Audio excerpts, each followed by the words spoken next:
जय श्री राम बंधुगण स्वागत ओडिया मोटिवेशन ज्ञान को आपण मानकु आज आम जाना महावीर हनुमान कहीं पुत्र मकर युद्ध करते और नांगर साहाଯ୍य कहीं बांधी भिडियो को स्किप न कर शेष पर्यंत देखो भिडियो जदि आपण भल लगे चैनल को सब्सक्राइब और भिडियो को लाइक करदे।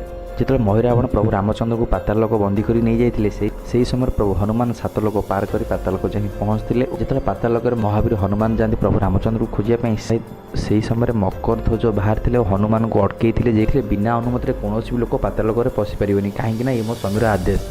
हनुमान मकर ध्वज कहते मो प्रभु रामचंद्र को नवाक आसी जिते बाधा विघ्न आसिले मुझे मार्गरू हटि जाओ।